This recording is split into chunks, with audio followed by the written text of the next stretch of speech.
B किसान की ओर से आज फिर से बाम्बू फार्मिंग के रिलेटेड वर्क कर रहे हैं। अपने साथ फार्मर आए हुए हैं पास के गांव से। हम लोग अभी है मोरबी के अंदर में, बाम्बू नर्सरी के अंदर में। आप अपना थोड़ा सा एक परिचय देंगे? हाँ, मेरा नाम भावेश अंदरपा है और मैं बाम्बू की खेती करने के लिए आगे सोच रहा था, तो मुझे उनका कॉन्टेक्ट नंबर मिला यूट्यूब के वीडियो से। जहाँ मालूम पड़ा कि नज़दीक में वो सभी इंफॉर्मेशन प्रोवाइड कर रहे हैं, तो उसके लिए मैं आपकी विज़िट के लिए आ गया हूँ। यस, अभी हम अगर बाम्बू को आपने वैसे स्टडी यूट्यूब के माध्यम से काफ़ी सारी चीज़ की कर ली है, फिर भी एक छोटी सी चीज़ अगर हम बताएं आपको, तो यहाँ के क्षेत्र के अनुसार सॉइल, वाटर और वेदर, ये तीनों को जोड़ के खेती जो है वो परंपरागत ढंग से सब जगह पर हो रही है। बराबर। आपके वहाँ पर भी पानी का सोर्सिंग जो है वो रेनिंग सीजन के अंदर में पानी होता है, उसमें से अपन खेती करते हैं। हमारे यहाँ पर भी ऐसा ही है, ज़मीन में पानी है तो वो खारा पानी सॉल्टेड वाटर के हिसाब से थोड़ा ज़्यादा है। बराबर। तो यहाँ दूसरी फसलों के मुकाबले यदि उसके अंदर में पीएच बैलेंसिंग सिस्टम की जाए तो उसके अनुसार बाम्बू की खेती सर्वश्रेष्ठ हो सकती है। जैसे ये वेराइटी है, ये पॉलीमार्फा वेराइटी है, जैसे आपने अभी बताया बल्कुआ वेराइटी। तो एक्चुअल बाम्बू के अंदर में दो टाइप की वेराइटी रहती है, एक होलो और एक पोल। होल का मतलब रहता है जो बीच में से जो है वो एयर होल रहेंगे, बराबर। खोखला रहेगा। और दूसरा आएगा ठोस, जैसे बल्कुआ है वो ठोस वेराइटी में आता है। और तीसरी एक वेराइटी आती है जिसमें होल और ठोस ये दोनों का मिश्रण रहता है। तो जैसे ये वेराइटी हम बल्कुआ की बात करें तो वो वेराइटी भी है ठोस वाली। ये पॉलीमार्फा वेराइटी है, वो भी है ठोस वाली, अंदर से पल्पिंग पूरा भरा हुआ रहता है। न्यूटन करके वेराइटी है, वो भी पल्पिंग के साथ पूरा भरा हुआ रहता है। उसके बाद आती है उससे एक स्टेप पीछे में मानवेल करके वेराइटी, डेंड्रोकेलिमस टेक्टस उसको कहते हैं। वो भी वेराइटी ऐसी है जिसके अंदर में पल्प भरा हुआ रहता है। सभी वेराइटीज़ की एज अलग अलग है कि वो कितना टाइम चलेगा, बराबर। और सभी का हाइट और थिकनेस वो अलग अलग रहता है। टुल्डा करके वेराइटी तीसरी ऐसी है जो वेराइटी में होल पोल दोनों एक साथ जुड़े हुए हैं, मतलब ठोस भी रहेगा और पोल भी रहेगा। नीचे से अगर हम 50-55 फीट की हाइट की बात करें तो 50-55 फीट के अंदर में पहली 8 गांठ, जैसे ये एक से एक इसको गांठ कहते हैं अपन, तो नोट से नोट जो है वो पहले 8 नोट तक वो रहता है ठोस, और उसके ऊपर का जो है वो रहता है होलो। तो उसमें वो दोनों चीज़ एक साथ में कंबाइन कुदरत ने दी हुई है। उसके सिवा कहीं है, जैसे बंसुरी बनती है वो पूरी पोलो ही आती है। फिर आसाम के अंदर में जंगल में जो ठंडी वाली एरिया है वहाँ पर डीएस पर करके है, जाइजेंटियस करके है, जो म्यूज़िक के इंस्ट्रूमेंट बनते हैं, ढोल नगारा वगैरह जो बनता है बड़े साइज़ के अंदर में वो होता है, वो सारे पोल वाले रहते हैं, वो बीच में से पोल के हिसाब से रहते हैं। तो वैसी कई वेराइटी है, लेकिन अपने क्षेत्र के हिसाब से देखा जाए तो उसमें 4 से 5 वेराइटी ऐसी है जो यहाँ पर इजी गोइंग हो सकती है। बाकी की ऑर्नामेंटली प्लांट भी हमारे पास है, गोल्डन बाम्बू है, वल्गरियस है, ग्रीन वल्गरियस है, येलो वल्गरियस है, उस टाइप के अलग अलग वो भी अवेलेबल में है। लेकिन उसकी स्पेशल हम फार्मिंग नहीं कर सकते। वो फार्मिंग के बाद में एक साथ आपने समझ लीजिए 10 एकड़ में लगाया तो 10 एकड़ की अवेलेबिलिटी नहीं है कि लोग ले जाएंगे। ये कॉमर्शियलाइजेशन में नहीं आता। ये सारी वेराइटीज़ ऐसी है जो कॉमर्शियलाइजेशन में है। और पिछले 2 महीने के अंदर में हम लोगों ने यहाँ से जो आसपास के एरिया का नोटिफिकेशन किया, उसमें हमें ये समझ में आया कि ज़्यादातर टुल्डा वेराइटी जो है वो सब ने अप्रोच की हमसे। कारण भी एक ही था कि टुल्डा वेराइटी जो है वो इजी गोइंग यहाँ पर जा सकती है। जामनगर के अंदर में एक सीएनजी यूनिट है, सुरेंद्र नगर के अंदर में एक सीएनजी यूनिट है, जो अभी एग्री वेस्ट से और टॉयलेट वेस्ट से अपना गैस बना रहे हैं। अगर उसको ही ये एग्रीकल्चर वेस्ट बाम्बू के हिसाब से दिया जाए तो उनके लिए भी इजी है और अपना भी मटेरियल इजी अवेलेबल जा सके। सिमिलरली यहाँ पर पार्टिकल बोर्ड की मोरबी के अंदर में 12 से 13 फैक्ट्री है। अभी तो कार्बन से एक्टिव कार्बन बनाने वाली भी फैक्ट्री यहाँ पर अवेलेबल हो चुकी है। अगरबत्ती की फैक्ट्री जो है वो उपलेटा और धोराजी के बीच में अवेलेबल है। उपलेटा एक ही सिटी के अंदर में से वाइट कोल बन रहा है, उसकी 10 से 12 फैक्ट्री है। वाइट कोल बोले तो गट्ठा पैलेट भी बनता है, और उसका एग्री वेस्ट में से जो है वो 2 mm, 3 mm, 5 mm छोटे छोटे साइज़ के पैलेट्स बनते हैं। ख़ास तौर पे 8 mm का पैलेट जो है वो अभी होटल वगैरह में यूज़ होना चालू हुआ है, जो स्टोव वगैरह किचन का रहता है 24 आवर्स जो चलता है उसके फ्यूल के लिए। और जो 25 mm का पैलेट्स रहता है वो पैलेट्स यूज़ में आ रहा है एनटीपीसी में। ऑल ओवर इंडिया के अंदर में जितने भी एनटीपीसी के थर्मल पावर स्टेशन है उसके अंदर में यूज़ में आता है।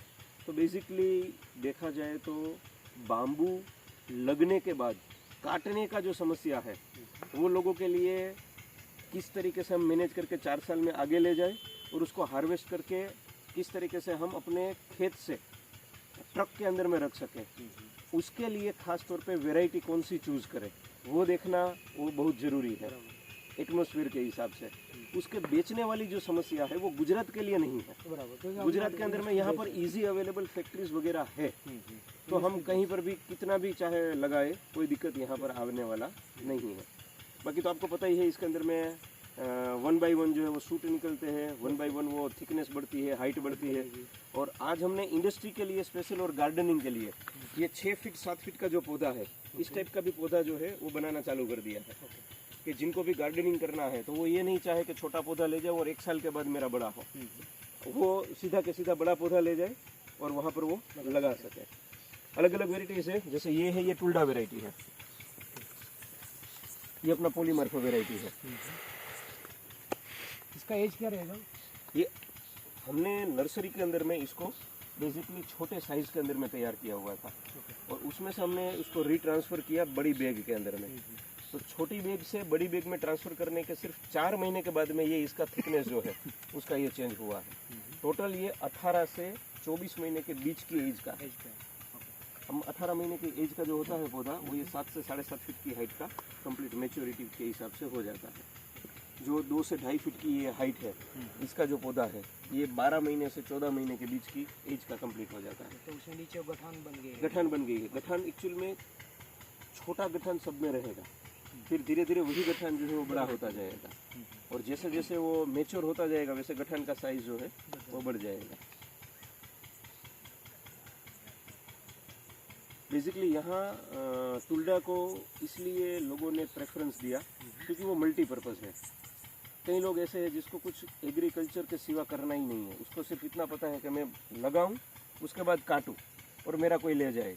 तो जो 1 टाइम में पोल के हिसाब से ले जाना है तो उसमें सीधा टुल्डा जाएगा क्योंकि उसके अंदर में साइड ब्रांचेस कम से कम आते हैं। तो हार्वेस्टिंग का कॉस्ट भी कम और हार्वेस्टिंग अगर हम लोकल लेबर से भी करवाए तो वो इजीली वो लोकल लेबर से भी उसका हार्वेस्टिंग हो सकता है। बाकी की वेराइटीज़ भी बढ़िया ही है लेकिन उसके अंदर में साइड ब्रांचेस वो थोड़ा ज़्यादा होता है, तो पोल कट करने के बाद में उसका साइड ब्रांचेस का भी जो है वो कटिंग आवश्यक रहता है और उसके अंदर में थोड़ा खर्चा बढ़ता है। तो यहाँ से अगर पौधे हम लोग लेके जाएंगे तो उसका एज 1 साल हाँ, यहाँ पर एक पौधा रहता है जो छोटी एज का है, 1 से 1.5 फीट की हाइट का।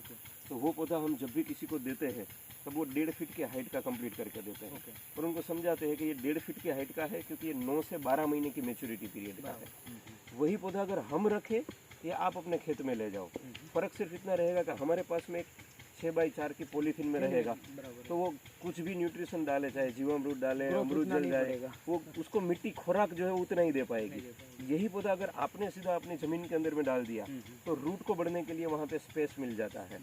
तो आपके वहाँ वही पौधा 4 महीने आगे जाएगा तो वो 2.5 से 3.5 फीट की हाइट ऑटोमेटिकली पकड़ लेगा। वही चीज़ हमें 6 महीना लगता है वो 2.5 से 3.5 फीट की हाइट को पकड़ाने के लिए। तो छोटे पौधे का रेट जो है हम कम रखते हैं। फार्मर को अगर 25 एकड़ लगाना है, 30 एकड़ लगाना है या 50 एकड़ लगाना है तो वहाँ क्वांटिटी संख्या जो है वो बढ़ जाती है उसकी पौधों की, तो उनके लिए तब 10 रुपये भी मायने रखते हैं। और किसी को 5 एकड़ लगाना है या 7 एकड़ लगाना है तो फिर वो देखता है कि मैं 6 महीना लेट नहीं करूँ, मैं बड़ा वाला पौधा लगाऊं, चाहे वो 10 रुपये का ही एज डिफरेंस के अंदर में हम प्राइस बढ़ाते हैं लेकिन वो प्राइस के अंदर में उनको वो मटेरियल मिल जाए जो उनको फटाफट से आगे थिकनेस जो है वो दे पाए। आपका 6 महीना पहले नहीं आएगा, आप चाहे छोटा पौधा ले जाओ चाहे मीडियम पौधा ले जाओ, लेकिन छोटे पौधे के अंदर में जो स्टंप रहेगी वो पतली रहेगी। और वही पौधा नर्सरी में 6 महीने मैच्योर हुआ है और एक्स्ट्रा जो 12 से लेकर 18 महीने के बीच का पौधा रहेगा तो उसमें स्टंप की थिकनेस बढ़ जाएगी। तो अब नेक्स्ट जो सूट निकलेगा वो बड़ा वाला आएगा। तो वो जब भी आप यहाँ से पौधा ले जाओगे उसके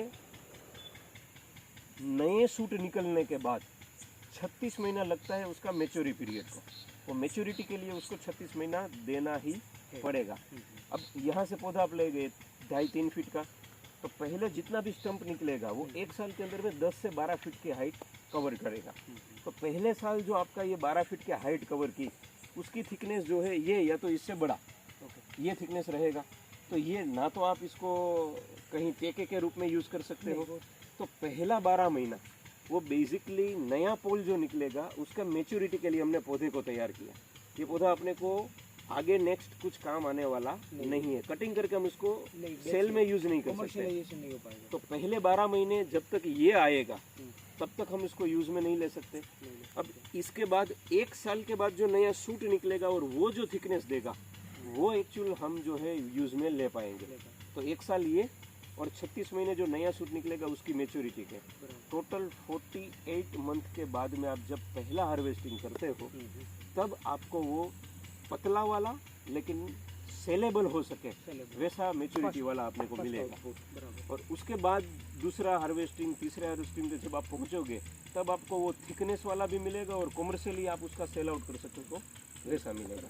तो पहले हम चुनाव करते हैं बेसिकली उस ढंग का कि जो आ सके एग्रीकल्चर के लिए, कंस्ट्रक्शन के लिए और कोई भी नॉर्मल जिसको बायो वेस्ट के हिसाब से यूज़ करना है कट करके वो सारा यूज़ में ले सकते हैं।